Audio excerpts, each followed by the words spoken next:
मैं अनीता।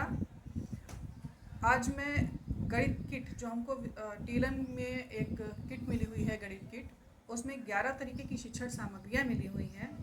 तो उसमें से एक जो शिक्षण सामग्री है ठोस आकृतियाँ, तो उनका यूज़ हम क्लास में अपने शिक्षण में क्लास में कैसे कर सकते हैं उसके बारे में बताने जा रहे हैं। तो ये कुछ तरीके से मिले हुए हैं जो उसमें ठोस आकृतियाँ हैं। तो इसको सबसे पहले तो हम बच्चों को दे सकते हैं, क्योंकि जब स्टार्टिंग में आते हैं, फर्स्ट सेकंड के बच्चे आते हैं, तो उनको इनके नाम तो नहीं पता होते हैं। तो वो पहले उनका हमें इससे परिचय कराना होता है। तो वो कुछ आकृतियाँ बनाते हैं, हमने उनको ऐसे दे दिया और उनको फ्री छोड़ दिया कि आप इनकी आकृतियाँ बनाइए, आपको जो समझ में आए वो बनाए। तो बच्चे इनको जोड़ करके कुछ आकृतियाँ बना लेते हैं। जैसे इसको लगा दिया, इसको यहाँ पे जोड़ लिया उन्होंने,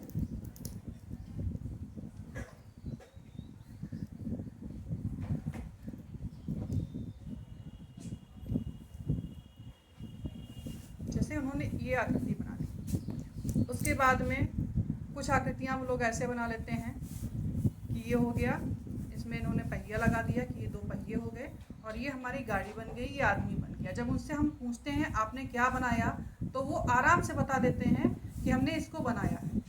तो ये एक तो इस तरीके की गतिविधि करा सकते हैं।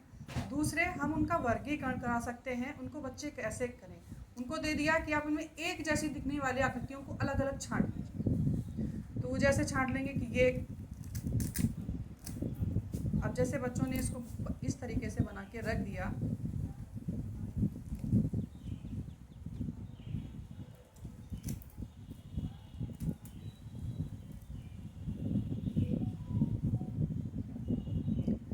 तब ये उनका वर्गीकरण उनको करना सीख जाते हैं कि ये एक जैसी आकृतियाँ दिख रही हैं, ये एक जैसी आकृतियाँ दिख रही हैं।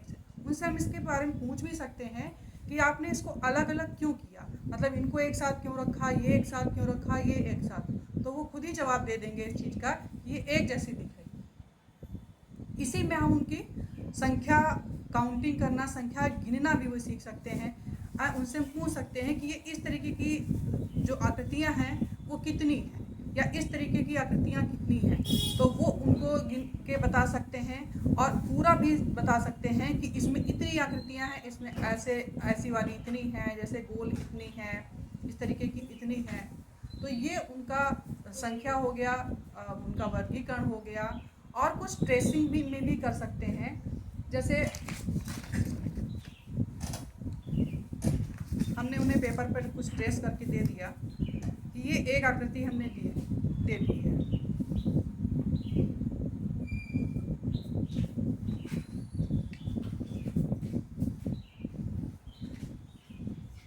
अब आप लोग इस ठोस आकृतियों के माध्यम से इस आकृति को पूरा करिए। तो बच्चे इसको आराम से ऐसे लगा करके इसको बना सकते हैं।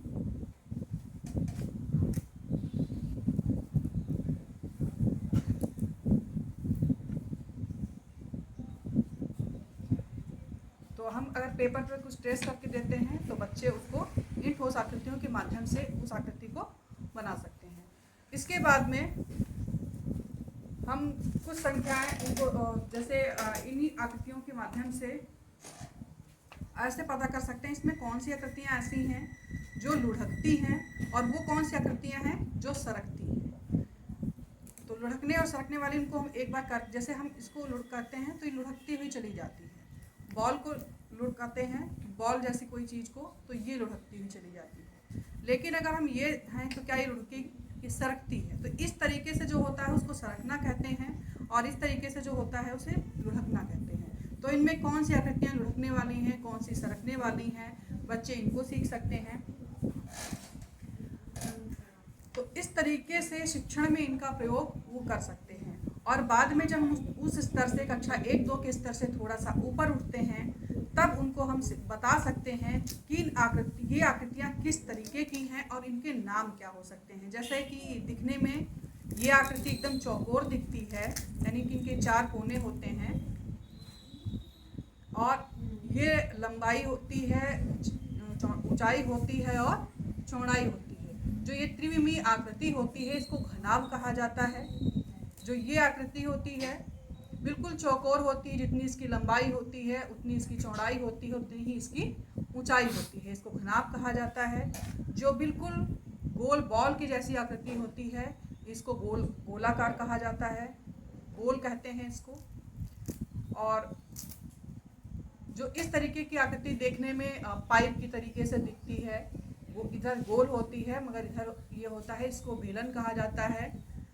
और जो ये आकृति होती है जिसमें नीचे से भी गोल होता है, ये गोल होती है लेकिन ऊपर जाकर के एक नोक की तरीके होती है, कोन की तरीके, इसको शंकु कहा जाता है। ये डिस्क की तरीके होती हैं। तो ये जब हम थोड़ा सा लेवल ऊपर उठते हैं तो उन बच्चों को इन त्रिविमीय आकृतियों को के नाम से उनको परिचित कराते हैं, और इन आकृतियों को, इन 3D आकृतियों को 2D में हम कैसे करते हैं कि हम आयत, वृत्त और वर्ग में कैसे जाते हैं, इन सबको वो अच्छे से समझ सकते हैं। तो इन आकृतियों के, ठोस आकृतियों के माध्यम से हम अपने गणित के शिक्षण को बहुत रुचिकर बना सकते हैं।